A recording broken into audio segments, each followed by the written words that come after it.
하나님의 말씀은 히브리서 2장 13절을 보겠습니다. 또다시 내가 그를 의지하리라 하시고 또다시 볼지어다 나와 및 하나님께서 내게 주신 그 아이들이라 하셨으니. 신구약 연결고리 히브리서 원전 강해, 오늘은 2장 두 번째 시간입니다. 히브리서는 각 장마다 매 절마다 다 그 구약의 내용들을 가지고 예수님에 대해서 설명을 합니다. 1장에서는 1장 6절에 예수님을 맏아들이라고 소개하고, 예수님이 어디로 오시나고 그랬죠? 세상. 근데 세상이 오이쿠메네, 성도들의 거주지로 오신다고 되어 있습니다. 1장 14절에 보면 구원받을 상속자들을 위해서 천사들을 붙여주셨다고 되어 있고요. 2장에 가면은 2장에서 제일 중요한 말씀이 2장 12절입니다. 2장 12절에 보면 이르시되 내가 주의 이름을 내 형제들에게 선포하고 내가 주를 교회 한가운데서 찬송하리라 하셨으며, 이것은 시편 22편 22절에 있는 다윗의 시를 옮겨놓고 이것이 예수님이 앞으로 하실 그 내용이라는 것이죠.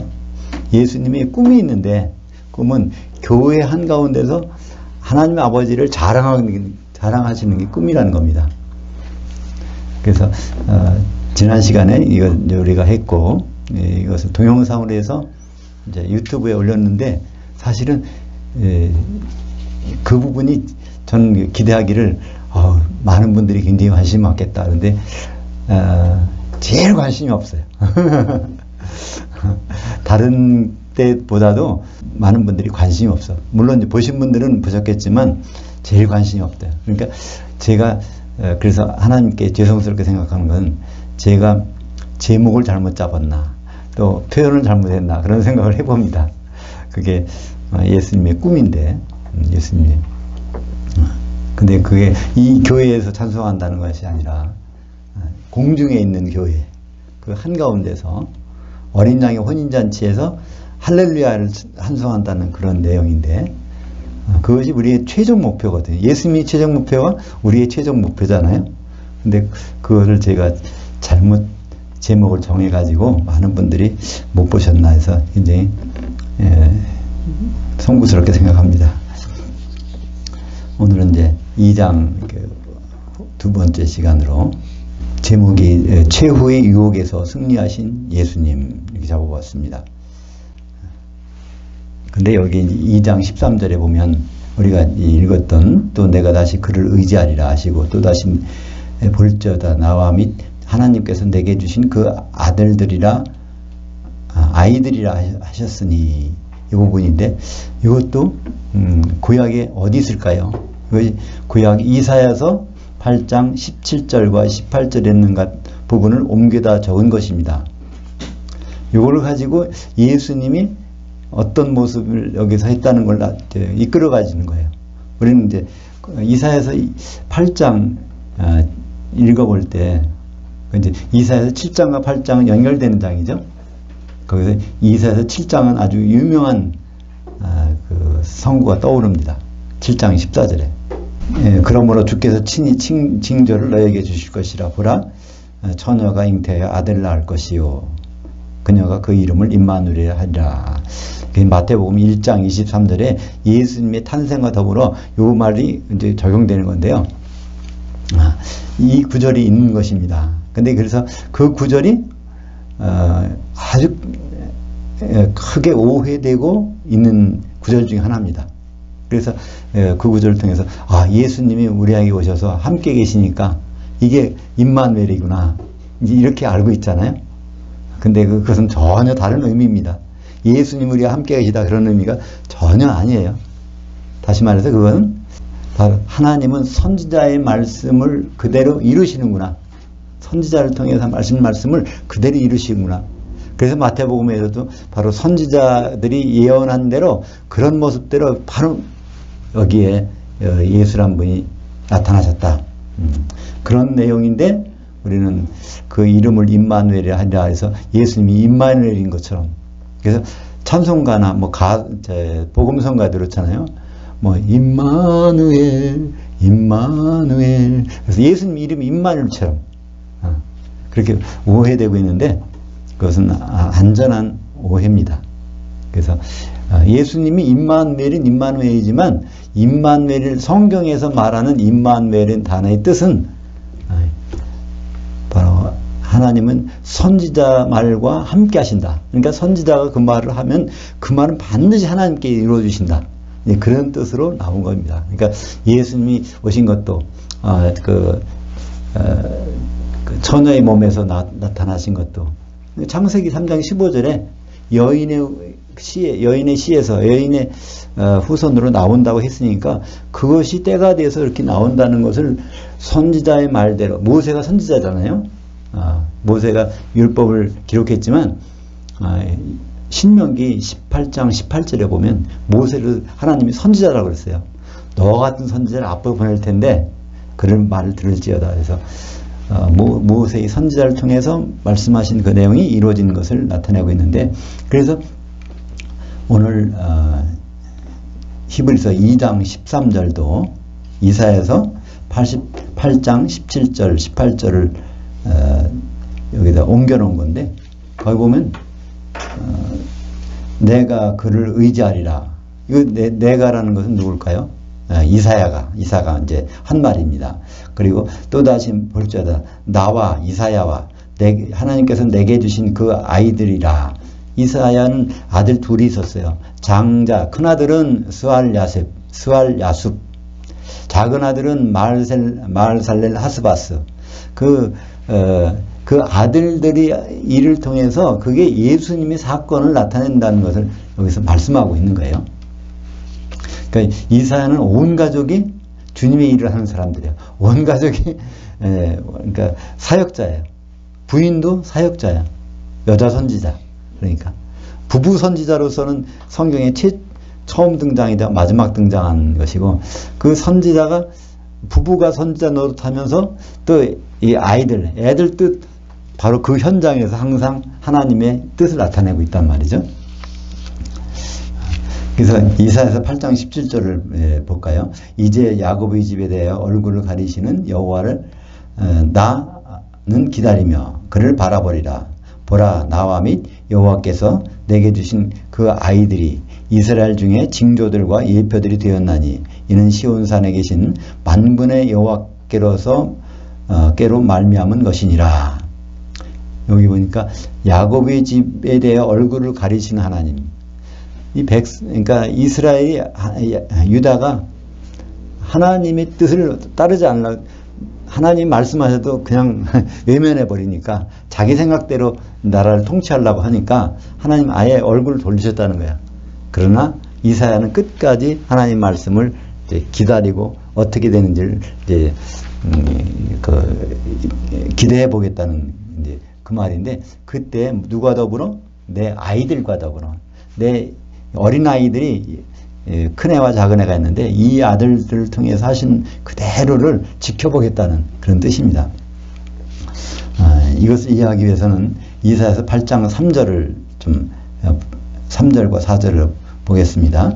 내가 그 여선지자를 가까이 하매 그녀가 임신하여 아들을 낳은지라 여호와께서 내게 이르시되 그의 이름을 마알살렐 하스바스라 하라 하니 이는 이 아기가 내 아빠 내 엄마를 부를 줄 알기 전에 다메섹의 재물과 사마리아의 노략물이 아수르 왕 앞에 옮겨질 것임이니라. 여기 이사야가 어떤 여선지자하고 이렇게 관계를 맺었다고 되어 있어요. 불륜처럼 느껴지는 거예요, 그죠? 근데 불륜이 아니라 이 선지자가 바로 이사야의 부인이란 말이에요, 그죠? 그래서 이제 아들을 낳으면은 아들 이름을 마알살렐 하스바스라고 하는데, 이것은 그 원어로 하면 마헤르 샬랄 하시바트라고 그래가지고 약탈에 날래고 포획에 신속하다. 그러니까 와가지고 한꺼번에 그러니까 쓸어간다는 거예요. 근데 그 일이 언제 생기냐면 얘가 아직 말도 제대로 하기 전에 아빠, 엄마 이런 말도, 그러니까 약 갓난애가 말하기 시작하는 건 언제쯤이죠? 한 2살 때쯤 하잖아요. 2살 되기 전에 이런 일이 벌어진다는 거예요. 다시 말해서 아수르의 군대가 쳐들어와서 싹 쓸어간다는 거예요. 이것은 이제 그때 쓸어가는 걸 보고서 드디어 그 이사야의 아내가 임마누엘 이렇게 한다는 거예요. 야, 하나님 말씀하신 대로 아수르 군대가 이렇게 이들을 쓸어가는구나. 근데 이런 상황에 대해서 우리가 이제 그 전 상황을 알아야 돼요. 이해하기 위해서는. 남쪽에 유다 왕국이 있죠. 솔로몬 이후에. 북쪽에는 누가 있어요? 이스라엘. 이스라엘을 다른 말로 에브라임이라고 불러요. 에브라임 지파가 워낙 강성해서 그 북이스라엘의 그 주류를 이루는 그 지파가 이제 에브라임 지파인데, 그 북이스라엘을 에브라임이라고도 부릅니다. 근데 이 관계가 좋을 때도 있었지만 나쁠 때도 있었어요. 그래서 북이스라엘 쳐들어온단 말이에요. 또 그것뿐 아니라 북이스라엘 바로 옆 위에 무슨 나라가 있었냐면 아람이라는 데가 있었어요. 아람. 그러니까 북이스라엘이 한번 쳐들어오고 아람이 쳐들어오고, 그러니까 유대왕은 그 당시에 누가 유대왕이었죠? 아하스라는 왕이 있었는데, 이 아하스 왕은 안 죽겠는 거예요. 근데 거기서 설상가상으로 무슨 일이 벌어졌냐면요, 북이스라엘하고 아람이 동맹을 해가지고 쳐들어오겠다는 거예요. 그러니까 이건 아합은 하나씩 상대하기도 힘들어 죽겠는데, 이게 둘이 동맹해서 쳐들어온다니까 이건 초조금 된 거 아니에요? 그런 상황에서 이제 하나님이 이사야 보고 아하스 왕한테 가서 걱정하지 말아라. 한번 그 얘기를 전화로 보내는 거예요. 근데 그 아하스 왕이, 그러니까 그러면서 아하스 왕한테 하나님께 징조를 구해보라고. 그러면 하나님이 그걸 보여주셔서 당신을 안심시키게 할 테니까 그렇게 하라고 그랬더니 아하스 왕이 자기는 안겠다는 거예요. 자기 나름대로 보관이 있었어요. 자기는 북이스라엘과 아람 왕 그 뒤에 큰 나라, 당대 최대 제국이 있었어요. 아수르라는. 아수르에다가 미략을 처해서 그 아수르만 믿으면 되니까 걱정할 것이 없으니까 난 하나님께 징조를 안 취하겠다. 그러니까 하나님은 노하셨어요. 그렇지만 나는 이사야를 통해서 이제 예언하시는 장면이 나옵니다. 이 내용이 이사야서 7장 1절부터 4절까지 제가 한번 읽어볼게요. 우시아의 손자 요담의 아들인 유다의 아하스 왕 때 아람의 르신 왕과 르말리아의 아들 이스라엘의 베가 왕이 올라와서 예루살렘을 쳤으나 능히 이기지 못하니라. 어떤 사람이 다윗의 집에 이르되 아람이 에브라임과 동맹하였다므로 아하스 왕이 마음과 그의 백성의 마음이 숲의 바람이 흔들림과 같이 흔들렸더라. 그때 여호와께서 이사야에게 이르시되 너와 네 아들 스알 야숲은 위쪽 수도 끝 회딱자의 끝 큰 길에 나가서 아하스를 만나 그에게 이르기를 너는 삼가며 조용히 하라. 아람의 르신과 르말리아의 아들 베가가 심히 노할지라도 이들은 연기나는 두 부지깽이 그루터기에 불과하니 두려워하지 말며 낙심하지 말라. 그래서 이사야가 큰아들 스알야숲이라는 건 남는 자가 돌아오리라. 그러니까 큰 환란을 당하지만 포로로 끌려갔지만 그런 상황이 돼도 결국은 하나님은 남는 자를 남겨주셔서 그를 통해서 역사하신다는 위안을 주신 말씀이란 말이에요. 환란 뒤에 나올 그 역사를, 하나님의 역사를, 그 이름은 스알야숲이라는 이사야의 큰아들이란 말이에요. 그 애를 데리고 가서 이 애가 스알야숲이니까 하나님이 이 뜻이 남는 자를 데리고 오겠다. 이런 뜻으로 아하스 왕을 안심시키려고 하는데 아하스 왕이 이 말을 듣고 고맙다 하나님께 감사하는 게 아니라 징조를 하나님께 구하라고 하니까 그걸 안겠다는 거예요. 그게 이제 이사야서 7장 10절입니다. 여호와께서 아하스에게 말씀하여 이르시되 너는 네 하나님 여호와께 한 징조를 구하되 깊은 데서든지 높은 데서든지 구하라 하시니 아하스가 이르되 나는 구하지 않겠나이다. 나는 여호와를 시험하지 않겠나이다 한지라. 겉으로는 하나님 근심시키지 않겠다는 거야. 내가 알아서 다 하겠다는 거예요. 그죠? 그러니까 이제 거기서 이사야서 7장 14절에 하나님이 이제 이사야에게 하신 말씀입니다. 그러므로 주께서 친히 징조를 너에게 주실 것이라.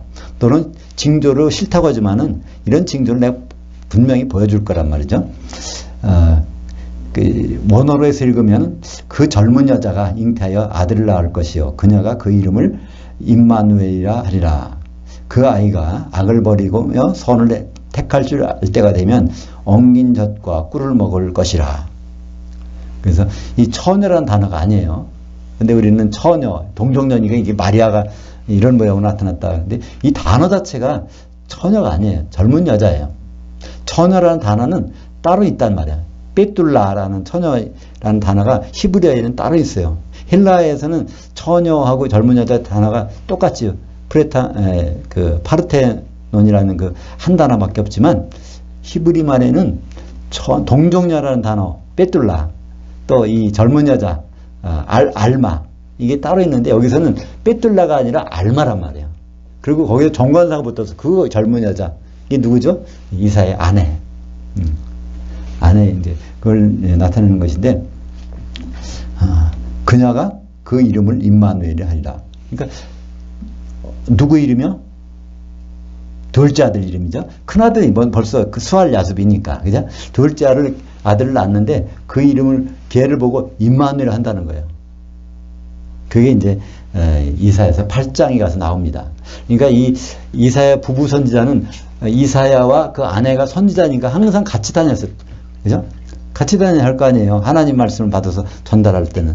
그런데 애가 있으니까 애도 같이 데리고 다녀야 돼요. 젖먹이를 어떻게 떼놓고 다니겠어요? 그때 따로 뭐 그 유모를 둘 수도 있는 그런 입장도 아닐 테니까 데리고 다녔단 말이에요. 근데 얘 이름이 마을살렐 하스바스인데 얘를 보고서 임마누엘 한다는 거예요.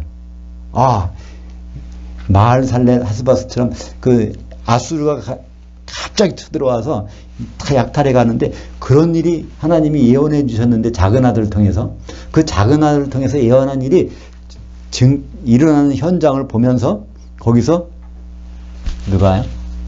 그 아내 선지자가 임마누엘 하나님이 우리와 함께 하시는구나. 우리를 이렇게 하나님의 도구로 하나님의 예언의 도구로 사용하시는데 우리와 함께 하시는구나. 그런 말을 한다는 거예요. 그게 이제 이사야서 8장 5절을 볼까요?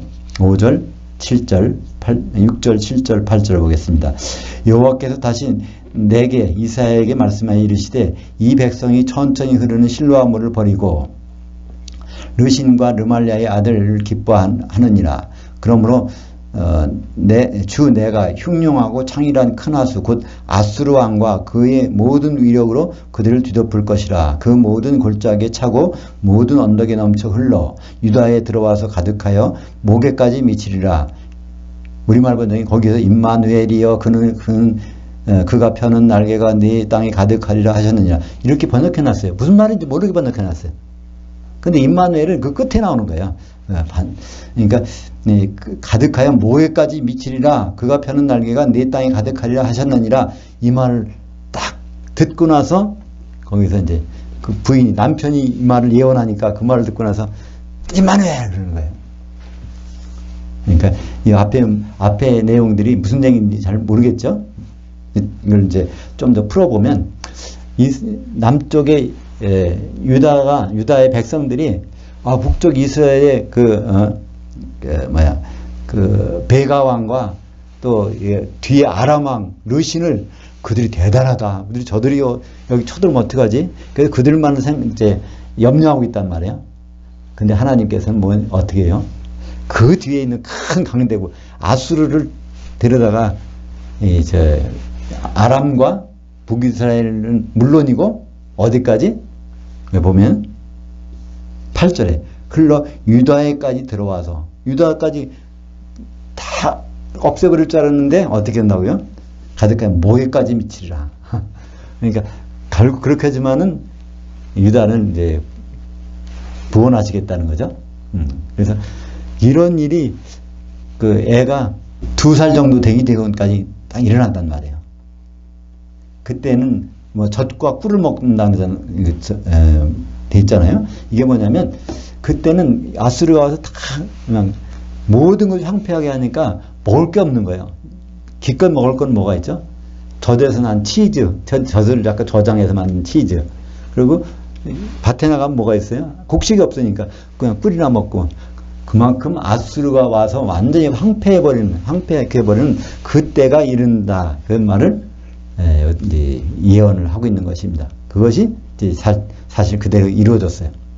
근데 이스라엘의 모해까지는 완전히 그냥 죽이는 거 아니고 모해까지. 그러니까 남는 자를 다 거기서 구원해 주신다. 그러니까 하나님의 징계를 통해서 결국 하나님의 구원을 보여주신다는 그 내용이 이사야 자기 아내와 이사야의 큰아들 수알 아습과 또 작은 아들 마을살레 하스바스를 통해서 하나님이 일하시는 것을 보여준다는 것이에요. 그죠? 그것이 히브리서 2장 13절의 내용입니다. 그래서 14절까지 거기에 14절에 그 아이들은 혈과 육에 속하였음에, 그 아이들이 누굴까요?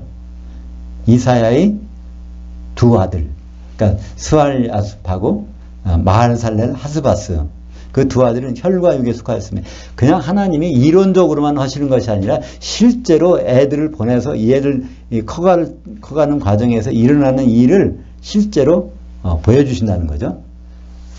속하였으면 그도 또한 같은 모양으로 혈과 육을 함께 지니심은 죽음을 통하여 죽음의 세력을 잡은 자 곧 마귀를 멸하시며, 하나님은 그냥 하나님 있는 채로 그냥 하나님 자리에서 다 마귀를 처벌하시고 다 복을 주실 걸 주시고 이렇게 하실 수도 있는데, 직접 애들을 보내서 그러니까 그걸 뭐라고 하나 실물 교육이라거나 뭐 그렇게 하는 것처럼 예수님이 직접 이 아이들처럼 오셔서 그런 일을 하신다는 거예요. 그죠?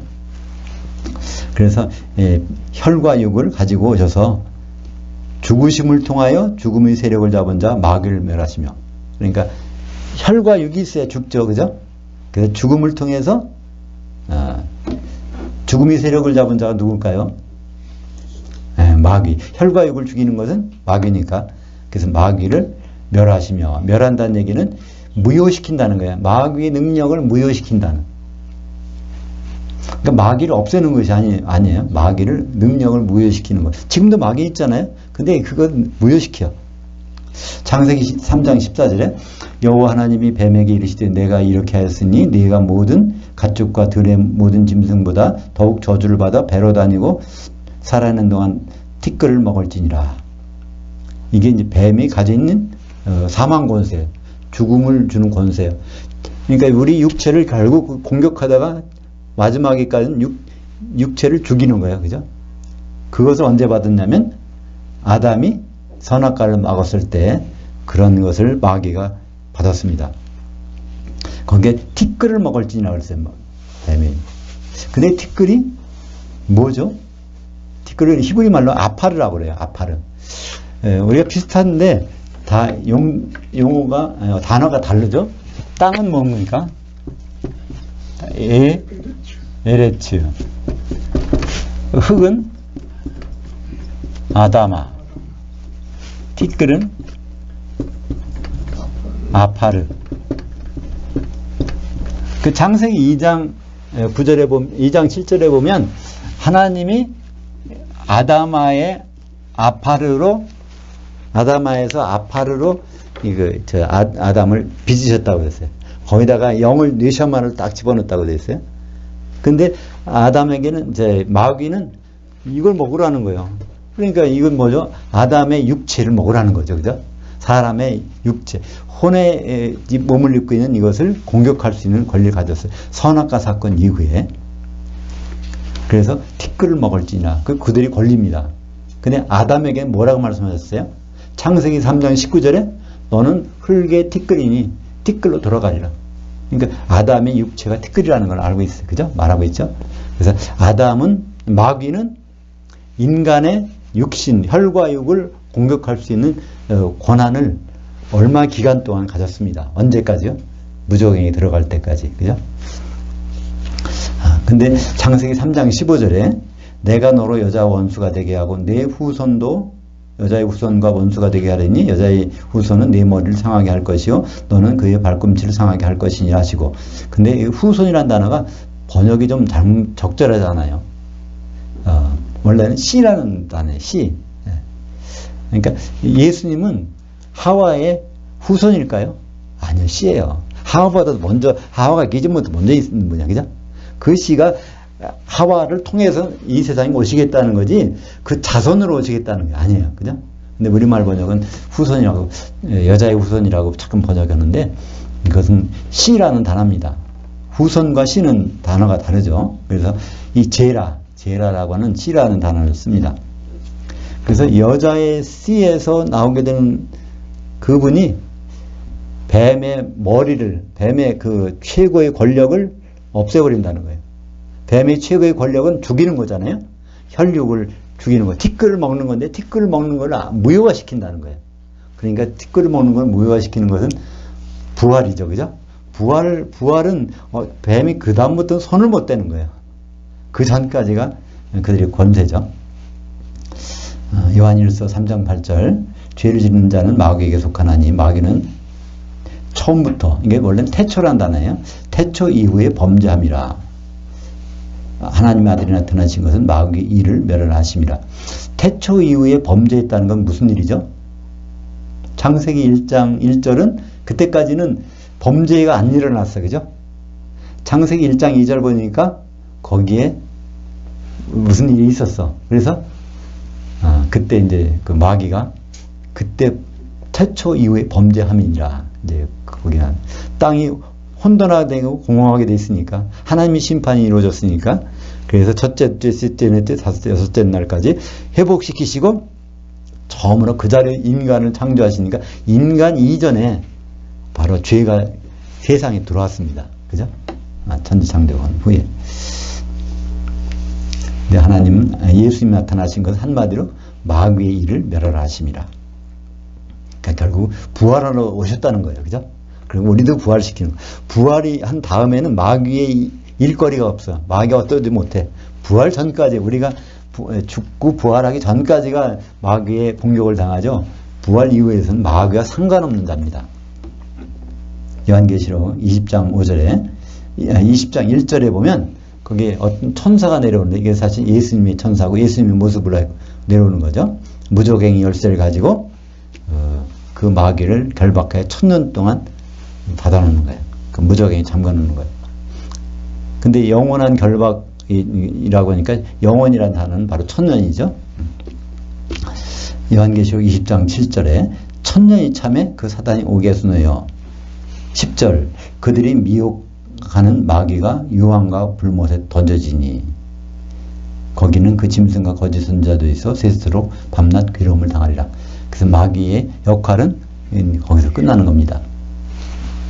15절 보겠습니다. 또 죽기를 무서워함으로 한평생 매여 종노릇 하고 있었던 모든 자를 놓아주려 하심이니 과거 진행형이에요. 미완료니까 종노릇 하고 있었어요. 근데 예수 안에 들어온 다음부터는 그럴 필요가 없어. 우리는 다른 세상이 있으니까. 그래서 우리는 모든 인간은 결국은 뭘 무서워해요? 죽기를 무서워하는 거예요. 왜 그렇죠? 마귀의 역할이 있으니까. 마귀가 있는데 죽기를 안 무서워한다면 이상한 일이죠. 그럼 그건 뭘까요? 마귀의 직무유기예요. 그죠? 우리 마귀를 아는 사람들은 다 무서워하게 돼 있어요. 예수 안 믿는 분도 사실은 무서워하잖아요. 마귀는 별로 안 무서워하는 것 같아. 근데 귀신을 무서워하잖아요. 어디 밤 캄캄한 때 공동묘지에 활보 치를 사람 있겠어요? 못하죠. 근데 마귀는 안 무서워해. 심지어 마귀를 어떻게 해요? 막 가슴 밖에 붙이고 다녀요. 레드 데블스. 이게 붉은 마귀들이거든요. 그걸 붙이고 다니면서 막 하는 말이에요. 근데 사실은 무서운 걸 몰라서. 붉은 악마라고 하는데 그 단어가 데빌 마귀거든요. 마귀를 막 가슴에 붙이고 응원하고 있잖아요. 그러나 마귀의 역할은 죽이는 겁니다. 그래서 예수님은 마태복음 10장 28절에 자기 제자들에게 말씀하셨어요. 몸은 죽여도 혼은 능히 죽이지 못하는 자들을 두려워하지 말고 오직 몸과 혼을 능히 지옥에 멸하실 수 있는 일을 두려워하라. 예수님도 알고 계세요. 마귀가 얼마나 두려운 존재인가를. 몸을 막 죽인단 말이에요. 근데 어떤 몸을 못 죽여요? 영의 몸. 그러니까 지옥은 언제 들어가죠? 심판을 받아야 돼요. 그래서 심판대에서 심판을 받고. 그러니까 지옥 들어가기 전에 무슨 일이 일어나냐면 지옥 가기 전에 영의 몸을 입는 사건이 있단 말이에요. 분명히. 모든 사람은 예수님 앞에 설 때 이런 몸으로 쓸 수는 없습니다. 예수님은 항상 영의 몸으로 써요. 죽었어도 영의 몸으로 부활해서, 살았어도 영의 몸으로 변화돼서, 영의 몸으로 서서 이제 거기서 지옥 가느냐, 혼인잔치 들어가서 천년왕국 가느냐, 이게 갈라지는데, 그때 그런 일을 두려워하지, 그 전에 몸, 이건 이제 영의 몸이 되기 전에는 이런 몸을 혼의 몸이라고 그래요. 고린도전서 15장 44절에 보면 육의 몸이 있은즉 뭐 영의 몸이 있느니라. 그 번역이 잘못됐어요. 혼의 몸이 있은즉이에요. 혼의 몸이라는 것은 혼이 들어가서 살고 있는 몸이에요. 지금 혼이 들어갔다 혼이 나가면 그걸 죽는다는 거죠. 혼이 나갔다 그러면 그 사람 죽은 거예요. 혼이 이제 들어가서 살고 있는 몸. 근데 이 몸은 언제까지? 예수님 오기 전까지 사용하는 몸이고, 예수님 오실 때는 혼의 몸은 없어져요. 영이 들어가서 사는 몸이 있단 말이에요. 영체가 있단 말이에요. 그죠? 그래서 첫 번째로 가지신 분이 부활하신 예수님. 부활하신 예수님은 그냥 아무것도 없는 분이 아니에요. 제자들한테 와서 식사도 하시잖아요. 만져보시고 다 하신단 말이에요. 그러나 시공간을 초월하시는 분. 그게 바로 영의 몸의 최초고, 우리도 그런 몸을 입을 것이죠. 16절에 볼까요? 이는 확실히 천사들을 붙들어 주심이 아니요 오직 아브라함의 씨를 붙들어 주심이라. 그러니까 예수님 와서 죽으시고 부활하신 것은 누구를 위해서 했을까요? 구약의 성도들을 위해서요? 아니요. 물론 그 일부는 그 효력이 거기에 미치지만 주된 목적은 우리 성도들을 위해서. 그러니까 우리 성도들이 히브리서 11장에 보면 새 예루살렘 성을 마련해야, 기초석이 있는 그 성을 마련해야 누가 들어와요? 구약의 성도들이 거기로 들어온다잖아요. 그러니까 최대의 목적은 먼저 새 예루살렘 성을 만들 성도들을 세우는 일이에요. 예수님 1차 목적은 구약의 성도들이 아니에요. 신약의 성도들을 통해서 새 예루살렘 성, 어린 양의 신부를 얻고, 그 다음에 어린 양의 신부인 그 속에 이제 하나님의 백성들이 들어오게 하는 일을, 그 일을 하시는 거죠. 근데 여기서도 번역은 자손이라고 그랬어요. 아브라함의 자손과 아브라함의 씨, 그는 전혀 다른 말입니다. 근데 성경에는 아브라함의 자손도 있고 아브라함의 씨도 있어요. 갈라디아서 3장 6절 볼까요? 아브라함이 하나님을 향하여 믿음에, 거기도 사실은 향하여란 단어가 있어요. 히브리어만 해도 향하여란 단어가 있어요. 근데 그 말을 번역을 안 할 뿐이죠. 그죠?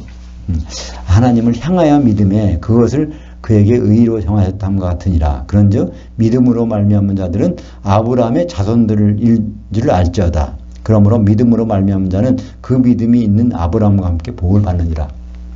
이 믿음은 어떤 믿음이에요? 아브라함과 같은 믿음이에요. 아브라함 같은 믿음은 어떤 믿음이죠? 히브리서 11장에 보면 11장 6절 7절 있는가요? 아브라함은 그 기초석이 있는 그 성을 바라고 죽었다는 거예요. 그죠? 그걸 끝까지 바라고. 그런 믿음. 그러니까 새 예루살렘이 들어갈 만한 그런 믿음. 근데 우리는 그런 믿음보다 더 해야 돼요. 왜냐하면 새 예루살렘을 이룰 사람들이니까, 들어갈 사람이라기보다도. 갈라디아서 3장 16절을 볼까요? 이 약속들은 아브라함과 그 씨에게 말씀하신 것인데 여럿을 가리켜 그 씨라 하지 아니하고 오직 한 사람을 가리켜 내 씨라 하셨으니 곧 그리스도라. 예수님이 아브라함의 씨예요. 예수님은 아브라함의 자손이 아닙니다. 아브라함의 씨지. 씨는 아브라함이 있게 한 근본인 분이에요. 아브라함이 있기 전에 예수님이 계셨어. 그죠?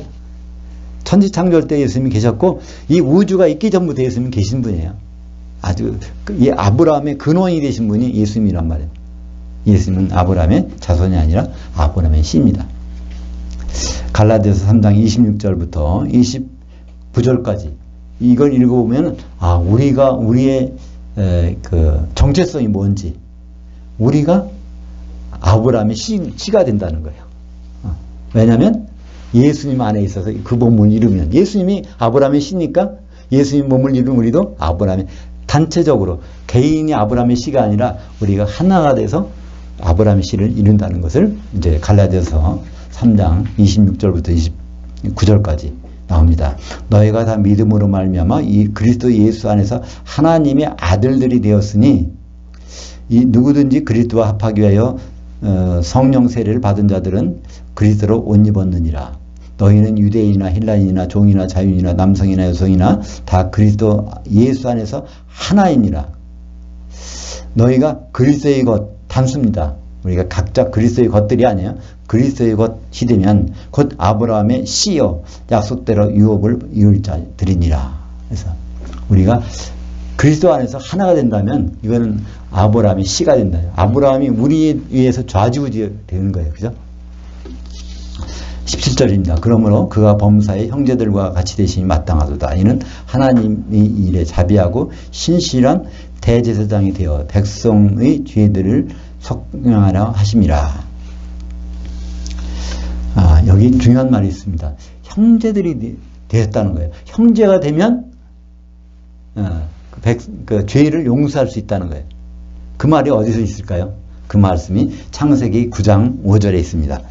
내가 반드시 너희의 피, 곧 생명의 혼의 피를 찾으리니 짐승이면 그 짐승의 손에서 사람이면 형제된 남자의 손에서 그 혼을 찾으리라. 물론 이제 우리말 번역에는 이렇게 안 돼 있지만 원전에는 이렇게 돼 있어요. 형제, 그러니까 짐승이면 짐승이라는 뜻은 뭘까요? 사실은 이제 소나 말이나 그러니까 소나 말이 갑자기 발길 뒤차고 사람을 죽여. 그러면 그 짐승을 그 피를 내야 돼. 그래서 해결해야 돼. 또 사람이 갑자기 살인했어. 그러면 그 사람이 아니라 그 사람이 형제인 남자 피를 내주면 돼요. 대신 죽어주면 돼. 그게 누굴까요? 예수님이죠. 그러니까 짐승 같은 사람이 있어요. 사람 같은 사람이 있고 짐승 같은 사람은 영이 없는 사람이에요. 그죠?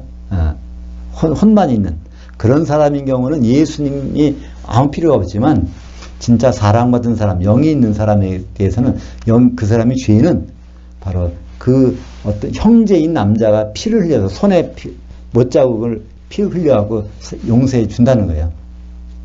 그죠? 여기 형제인 남자, 아흐 이쉬라는 말을 썼습니다. 예수님은 우리의 형제인 남자예요. 그죠? 예수님은. 받아들이시니까. 그죠? 당연히. 받아들이시니까 그분은 모든 성도들의 형제인 남자야. 그분의 손의 피를 통해서 그 속량해 주신다는 것이죠. 그래서 형제라는 말씀이 중요합니다. 그분이 17절에 그러므로 그가 범사의 형제들과 같이 힘드셨어요. 그 일을 하시려고. 그래서 이 히브리서 4장 14절에 보면 그러므로 우리에게 큰 대제사장이 계시니 하늘들을 관통하시니 곧 하나님의 아들 예수시라. 우리가 믿는 도리를 굳게 잡을지어다. 그러니까 그분은 원래 하늘에 계셨다가 하늘들로 내려오셨다가 하늘들을 다시 통과해서 지금 셋째 하늘에 계신 분이라는 거예요. 이것은 왜 그렇게 하셨죠? 형제들이 되시기 위해, 우리들과 같은 형제가 되시기 위해서 그런 일을 하셨다는 거예요. 왜냐하면 그 피가 우리들을 대속해 주기 때문에. 그래서 우리가 진짜 사람이 되면 거듭나서 영이 살아나면 예수님의 은혜를 받을 수 있는 거예요. 영이 살아나지 않으면 예수님과 관계없는 사람. 짐승의 피는 짐승은 자기 짐승의 피로 해결해야 되니까. 요한일서 1장 9절에 그렇다고 우리가 죄가 없는 건 아닙니다. 날마다 죄를 짓잖아요. 근데 그 해결 방법이 있어요. 만일 우리가 우리 죄를 고백하면 그는 미쁘시고 의로사 우리의 죄를 사하시며 우리를 모든 불의에서 깨끗하게 하실 것이요. 우리는 항상 깨끗해질 수 있어요. 죄를 안 짓는 게 중요한 게 아니라 깨끗해지는 것이 중요하잖아요. 요한일서 2장 1절에 나의 자녀들아 내가 이것을 너에게 쓰면 너희로 죄를 범치 않게 하려 함이라. 만일 누가 죄를 범하여도 죄를 범치 않으면 좋지만 그 죄를 범했을 때 어떻게 하냔 말이에요. 그래도 우리는 염려 없단 말이에요. 누가 예수님이 해주시니까. 아버지 앞에서 우리에게 대언자가 있으니 곧 의로우신 예수 그리스도시라. 그러니까 번역을 대언자 잘못 번역했어요. 지금까지 쭉 뭐라고 했어요? 보혜사라고 해놨는데 성령을 가리키는 거예요. 보혜사. 파라클레토스는 항상 보혜사라고 번역했잖아요. 근데 여기서는 요한이 1서 2장을 번역한 분이 어떤 분인지 모르겠지만 그 성경의 다른 부분을 안 보셨나 봐. 다른데 파라클레토스를 다 보혜사라고 번역했는데 여기 와서는 갑자기 대언자라고 번역해놨어. 그러니까 우리가 다른 분인 줄 알죠, 그죠? 그러니까 우리는 보혜사가 성령님께서 이곳에 계시다는 걸 알고 있잖아요, 그죠?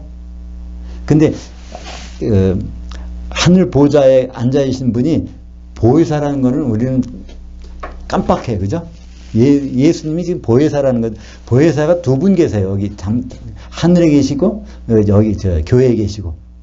예수님도 보혜사. 그러니까 예수님이 말씀하실 때 내가 또 다른 보혜사를 너에게 보내줄 텐데, 예수님이 보혜사 노릇 하시고 3년 반 동안 활동하셨어. 근데 내가 다른 또 동질의 보혜사를 보내줄 텐데 나는 거기 가 있고. 그래서 이제 그 또 다른 이란 뜻이 똑같은 이란 단어입니다. 알로스 파라클레토스를 보내줄 텐데 나는 보좌에서 파라클레토스고 또 교회에서는 성령께서 파라클레토스라는 거예요. 그래서 보좌에서는 무슨 일을 하세요? 죄를 깨끗하게 해주시는, 날마다 지우개로 죄를 지워주시는 분이 바로 보좌에서 예수님 하신단 말이에요. 의로우신 예수님께서 지우개가 되셔서 우리가 고백하면 그걸 매일매일 지워주시는 분이야. 그래서 그것이 요한계시록 8장 3절에 그 부분이 이제 3절과 4절, 5절에 있습니다. 또 다른 천사가 와서 제단 곁에 서서 금향로를 가지고, 금향로를 가진 천사는 누굴까요? 예수님밖에. 대제사장만이 금향로를 들을 수 있어. 그걸 들고 지성소까지 갈 수 있는 분은 대제사장밖에 할 수 없어요. 그래서 예수님이 바로 대제사장이시고, 여기서는 천사로 보였지만 많은 향들을 받았으니 이는 모든 성도들이 기도들과 합하여 보좌 앞 금제단에 드리고다 함이라. 향연이 형도들 기도들과 함께 그 천사의 손으로부터 하나님 앞으로 올라간지라. 그 천사가 향로를 가지고 제단에 불을 담아다가 땅에 쏟음에 우레와 음성과 번개와 지진이 나더라. 그래서 모든 기도는 일단 예수님이 올라가야 돼. 예수님 앞에서 이제 보좌에 쏟아서 그 응답을 가지고 내려오는 것을 설명하고 있습니다. 그때 모든 기도에는 뭐가 있어요? 향연, 향이 있어야 된단 말이에요. 그것이 있지 않은 기도는 아예 하나님 보좌 앞에 올라가지는 못해. 중간에 없어져 버려요. 거기 가서 상달이 안 되니까. 그러니까 우리가 기도 생활을 열심히 하는 것도 좋지만 실속 있는 기도하는 것이 필요하겠죠. 데살로니가전서 3장, 5장 17절이죠. 쉬지 말고 기도하라. 근데 쉬지 말고 기도하는데 그 기도에는 향이 있어야 된다. 향이 있는 기도가 응답이 되는 거지, 향이 없는 거는 뭐 쉬지 않고 기도해도 그건 실속이 없어요. 하나도. 18절입니다. 그가 시험을 받아 고난을 당하셨은즉 시험 받는 자들을 능히 도우실 수 있느니라. 여기서 시험을 받아, 이 시험이라는 단어는요, 유혹받아라는 단어예요. 예수님은 어떤 시험을 받으셨습니까? 누구에게 받으셨어요? 빌라도에게 받았나요? 우리는 예수님이 어떤 고난을 당하셨을까? 예수님이 참 십자가 아팠겠다. 40대 셋째기 굉장히 아팠겠다. 우리는 그것을 예수님이 당하신 시험이라고 생각해요. 근데 그거는 시험의 극히 일부분이에요. 예수님의 가장 큰 시험은 마귀의 유혹을 받는 거예요. 십자가를 지어야 되나 말아야 되나. 십자가를 지어야 되나 말아야 되나. 그 유혹까지. 그래서 결국은 그것을 이기셨습니다. 그 십자가를 지는 거예요. 그거의 가장 큰 시험이에요. 예수님이 가장 고통스러웠던 거는요, 바로 그 장면이라 말이에요. 채찍에 40대를 맞을 때, 살점이 떨어져 나갈 때, 그 고통은 거기에 비하면 아무것도 아니란 말이에요. 십자가에 달릴 때 못이 여기 세 개의 못이 박혀가지고 막 피가 흘릴 때, 죽어갈 때, 그거는 고통이 별게 아니란 말이에요. 원래 고통에 비하면. 그걸 한번 볼까요? 마태복음 26장 38절 보겠습니다. 이에 말씀하시되 내 혼이 매우 고민하여 죽게 되었으니 너희는 여기 머물라. 나와 함께 깨어있으라 하시고, 예수님이 가장 힘들었던, 가장 아주 타드라 같은 고통은 뭐냐면 십자가 지기 전이란 말이에요. 겟세마네 동산에서 기도하실 때 그 기도가 굉장히 힘들었단 말이에요. 거기에 누가 있었겠어요? 마귀가 있었습니다. 누가복음 4장 13절을 볼까요? 마귀가 모든 시험을 다한 후에 얼마 동안 떠나니라. 이것이 이제 예수님이 성령 받고 사역을 시작하기 전에 40일 금식 기도를 하셨어요. 그때 마귀가 시험을 했어. 그 시험을 한 다음에 떠나갔어요. 누가복음에 보면 얼마 동안 떠나니라. 그 얼마 동안이 3년 반, 33년 반이 됐는데 그 다음에 다시 와서 무슨 시험을? 이 시험을 하시는 거예요.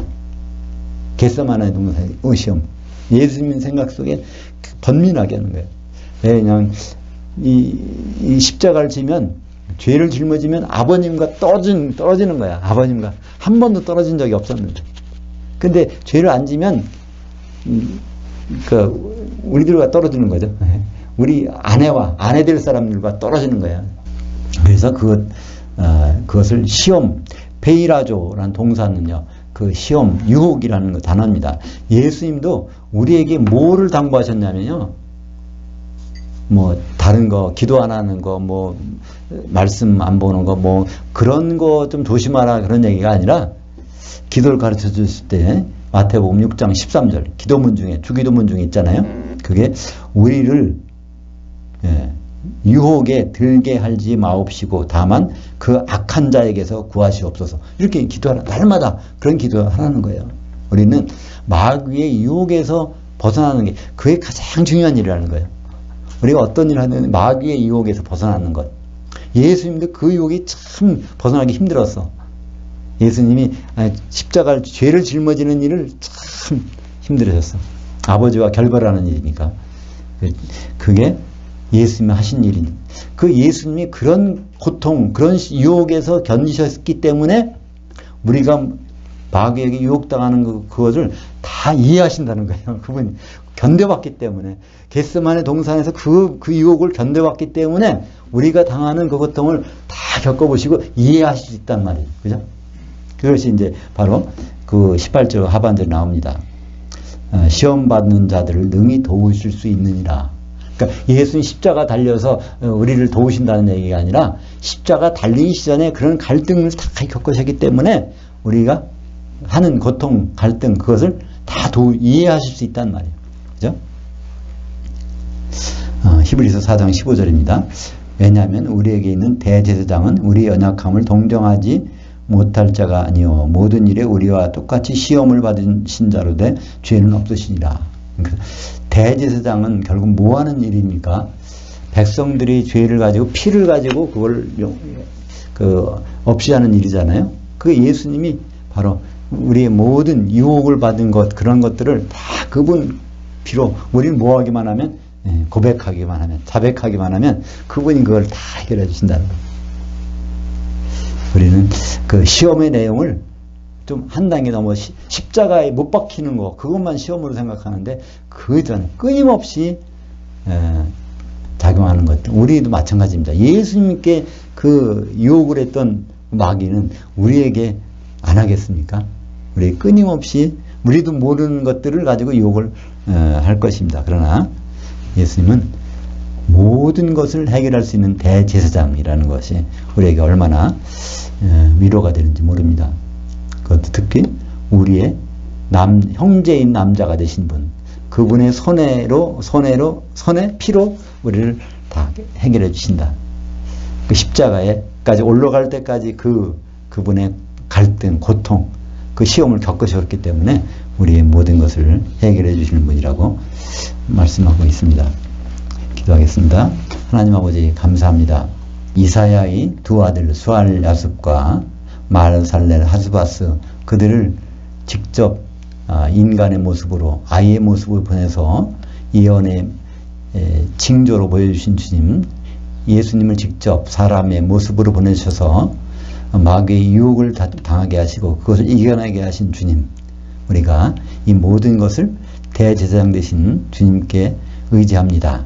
우리 모든 갈등과 혼란과 고통에서 모든 것을 주님께 의지하여 마칠 수 있도록 승리할 수 있도록 인도하여 주시옵소서. 예수님 이름으로 기도합니다. 아멘.